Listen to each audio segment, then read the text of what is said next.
Paris, May 1925. 6 of the city's most successful scrap metal dealers receive a letter on official government stationery. It invites them, confidentially, to a suite at the Hôtel de Crillon, the most expensive address in Paris, to discuss a state contract of exceptional sensitivity. Their host introduces himself as the Deputy Director General of the Ministry of Posts and Telegraphs. He is elegant, apologetic, and very discreet. He explains, the Eiffel Tower, rusting, expensive, and never intended to be permanent, has become too costly to maintain. The government has decided quietly to demolish it and sell the metal. 7,000 tons of iron. The gentlemen are here to bid. The man is not a government official. There is no demolition. His name, one of his names, is Victor Lustig, and he is about to sell the most famous landmark on earth to a junk dealer. Then, a few months later, he will come back to Paris and sell it again. Charles Ponzi built a machine. The Match King built an empire. Victor Lustig built nothing but a smile, and it may have been the most profitable construction of all. This is the story of the man they called the Count. Visual, Bohemia, 1890s, small town.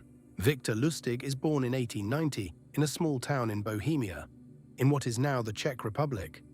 Unlike the poverty stories of most conmen, his father is a respectable town official. Young Victor is bright, bored, and gifted at languages. By 20, he speaks 5 fluently.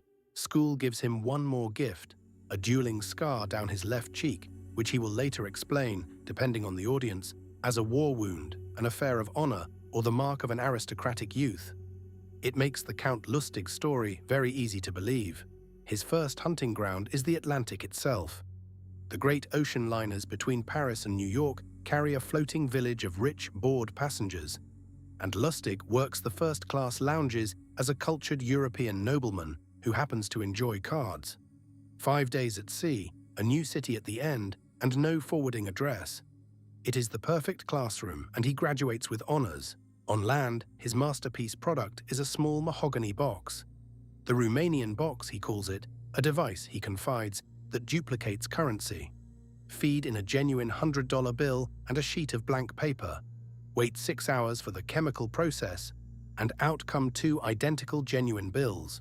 The demonstration always works because the box is preloaded with real bills. The mark pays tens of thousands for the machine, prints his 2 or 3 copies, which are simply the real bills Lustig hid inside. And by the time the box starts producing blank paper, the Count is 3 states away. He sells that box again and again for years. He once sold it to a Texas sheriff. When the sheriff tracked him down in Chicago, furious, Lustig calmly explained the man had operated it incorrectly and refunded him in counterfeit dollars. By the 1920s, American police files hold dozens of his aliases. 40+ arrests, almost no convictions. Witnesses decline to testify, victims are too embarrassed. That embarrassment, that silence of proud men, is the raw material his greatest work will be built on. Spring 1925.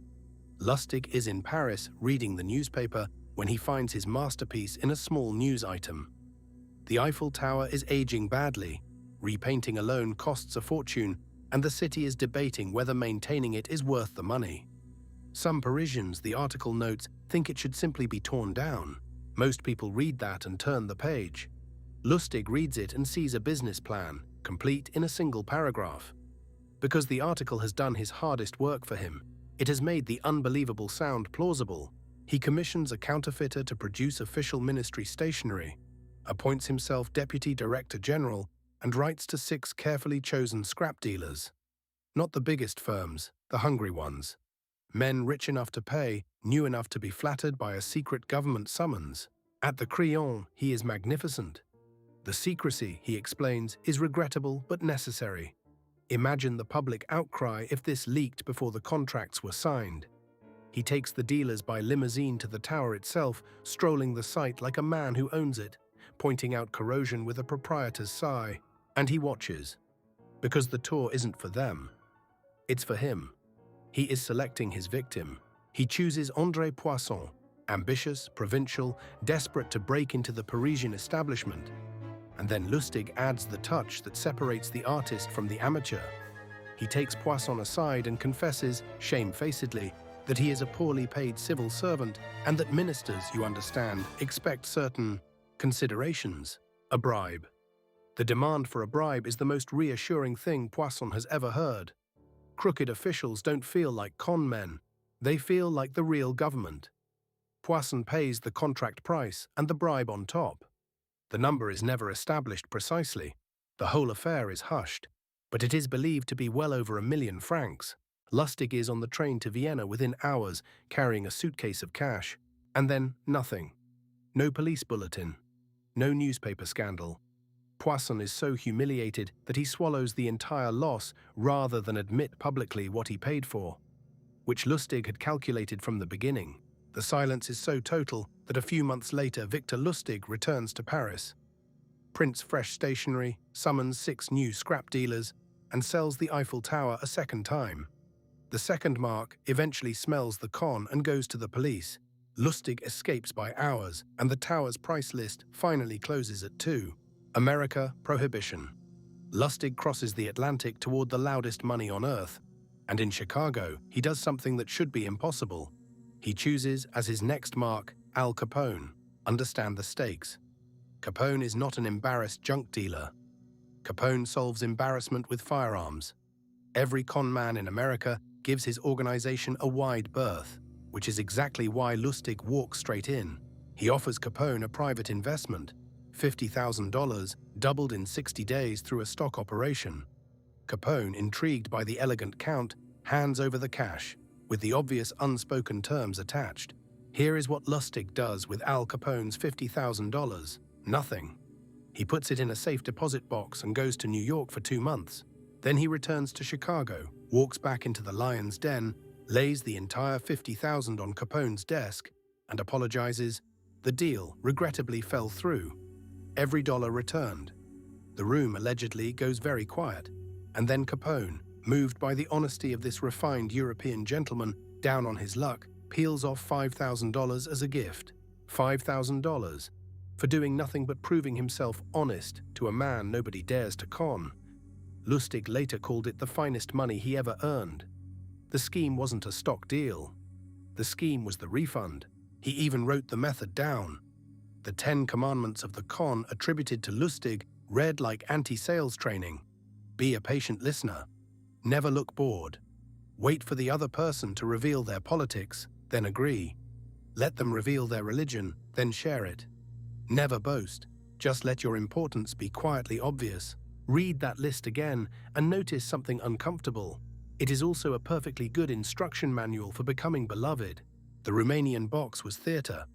But in the early 1930s, Lustig builds the real thing, a counterfeiting operation with a master engraver named William Watts, producing $100 bills so good that banks pass them for years. As the Depression grinds on, over $1 million of Lustig money seeps into circulation, enough that the Secret Service makes him one of its top priorities in the country. What finally catches the uncatchable man isn't a detective. It's a love triangle. His mistress, jealous over the engraver's girlfriend, makes an anonymous phone call.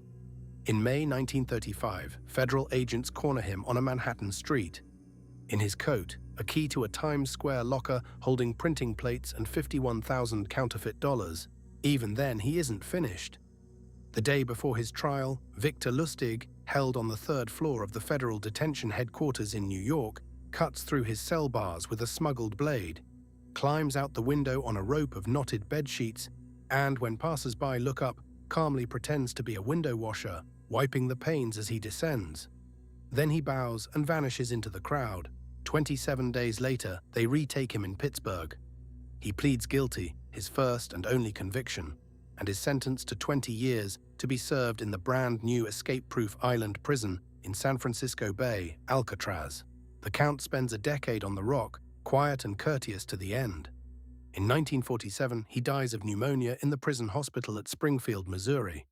The death certificate, asked for his occupation, records the last little lie told on his behalf. Apprentice salesman. Victor Lustig stole no widow's pension fund and crashed no bank. Set against Ponzi's ruin or Kroger's $250 million crater, his lifetime take was almost quaint. So why does his story matter? Because Lustig is the con distilled to its essence. No company, no ledgers, no machinery, just the raw psychology every scheme in this series runs on. Flattery, secrecy, urgency, and the victim's own shame as the getaway car.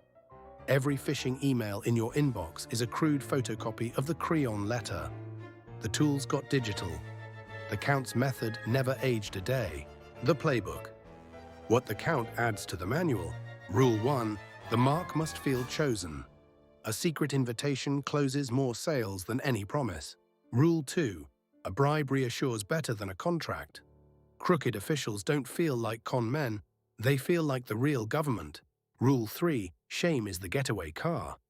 Build the con so the victim would rather eat the loss than tell the story. The paper empire ledger now stands at roughly 266 million stolen. It will grow, because money was never paper. It's belief wearing paper's clothes. Next time on Paper Empire, a clerk in Lisbon finds the one flaw in the idea of money itself and orders a country's official printer to print him a fortune in genuine banknotes. He nearly buys the national bank with its own money, and when he falls, he takes a republic down with him. The man who counterfeited a country. Next. Subscribe.